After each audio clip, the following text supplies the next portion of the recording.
Today on Keep Shooting Mondays, we're going to talk Lightroom versus Photoshop, Mac versus PC, and why this photo was my favorite from the last assignment.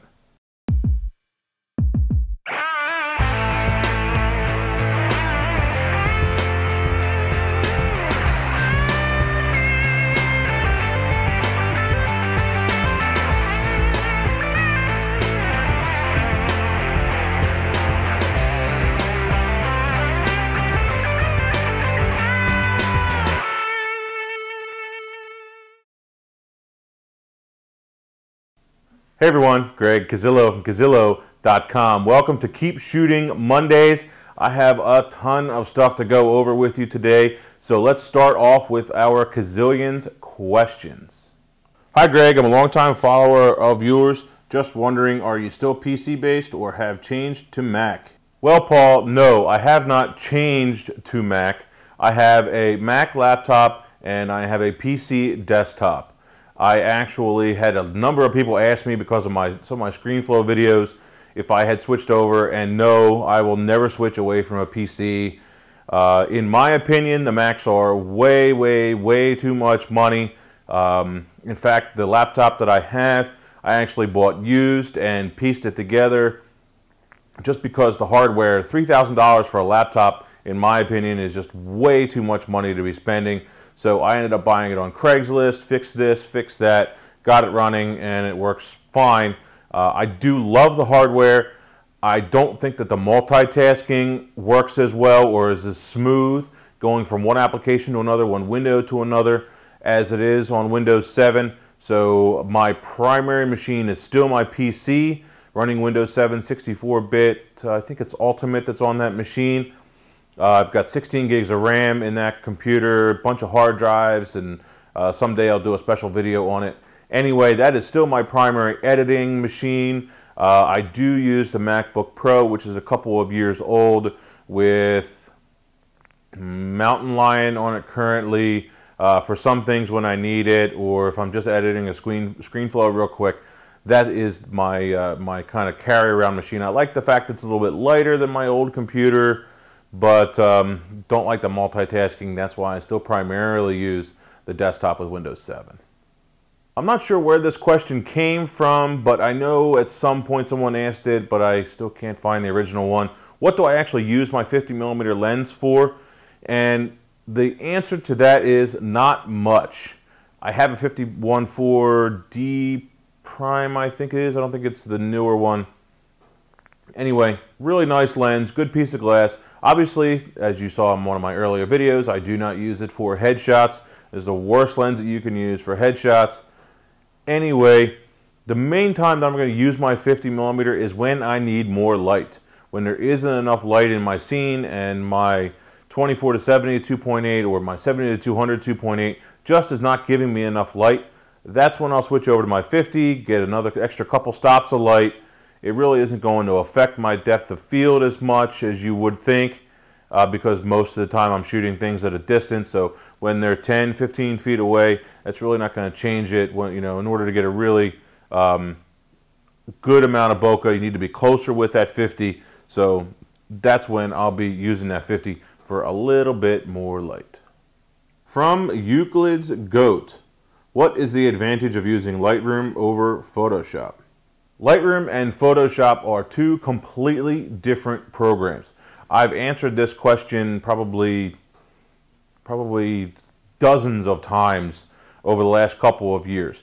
Lightroom is a digital asset management tool as well as a raw processor, where Photoshop is an image manipulation and image editing program.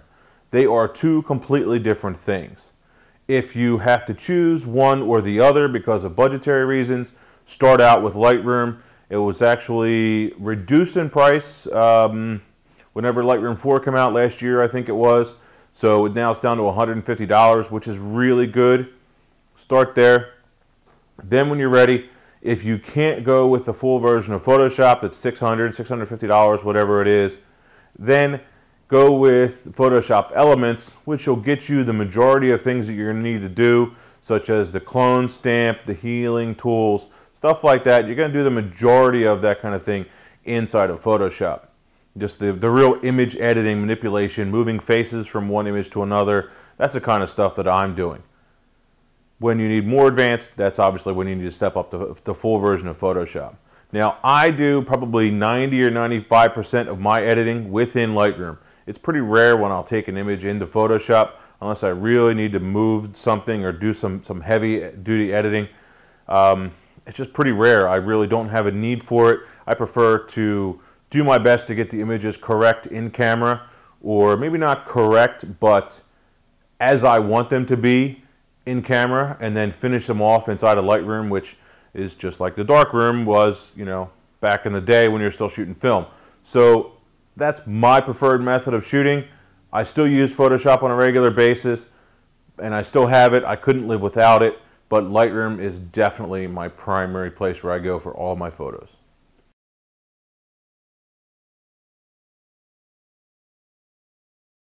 Our next keep shooting photo assignment is on angle. Now, this isn't something that some people refer to as a Dutch angle. Do your best to not do Dutch angle. This is Dutch angle. When you take a photo, a perfectly good photo, and you turn it like this, that's not good. That's not what we're talking about here. All right. Angle means, for this assignment, is change your point of view. Shoot high and down, shoot down, low and up.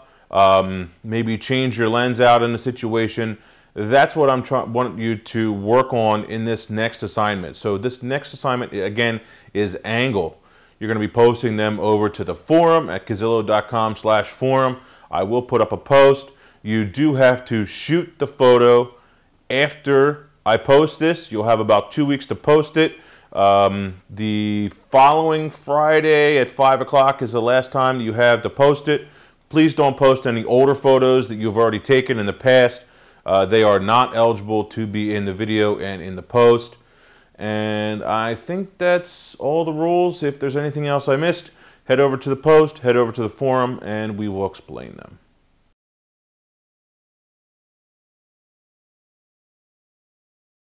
I have to say, guys, I am really impressed at this photo assignment. I'm very happy that we got everyone so involved.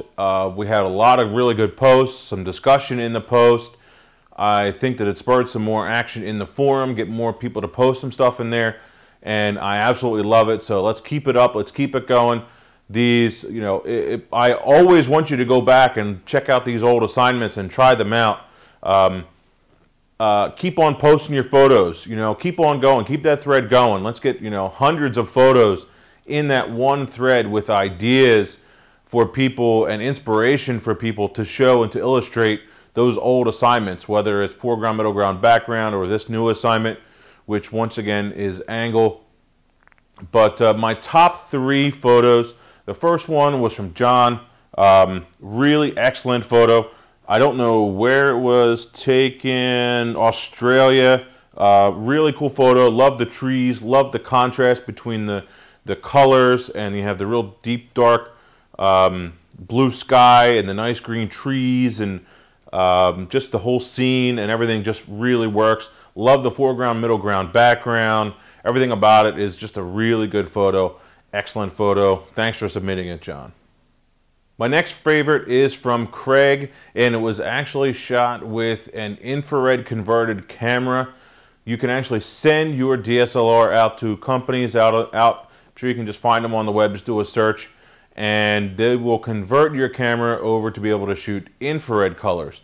And this is such an awesome image. I love the tones, the processing, the cold of it, both the cold of the subject matter as well as the cold of the post-processing, the cold bluish tone that's in there. He could have just made it totally black and white, which I don't think would have been as strong. Love the blues. Great image. Thank you, Craig, very much for posting. My favorite photo this week, posted to the forum, was from Effin' Troll. What a cool name. I love it. But the photo was even cooler. Now, why do I like this? Number one, it's black and white. Number two, it's cold, so it fits the season. It's winter time here in the Northeast. I'm actually in Pennsylvania, so it fits. But besides that, you have that foreground, middle ground, background but it's not your normal foreground, middle ground, background. Okay, we have the shadows and the reflection of the sun in the foreground in the snow. We have the middle ground, which is the house, which is placed off to the left. So not only did he use the foreground, middle ground, background, he's also using his rule of thirds and leaving empty space. And so he's combining that one rule of photography with another rule of photography. And of course the background, you have the other trees in the background, you have the sun. You don't see a ton of good photos with that sun included in there. A lot of times your lenses or things will kind of flare it out and make it look weird. So excellent photo, love it. All these are going to be posted onto the blog and featured up on the home page for a couple days. So questions, comments, concerns about the photos, please post the next assignment. Again, about 2 weeks or so, we will do another one of these and watch for our next photo assignment. Thanks, guys. Keep shooting. Greg Cazillo, Cazillo.com. See you.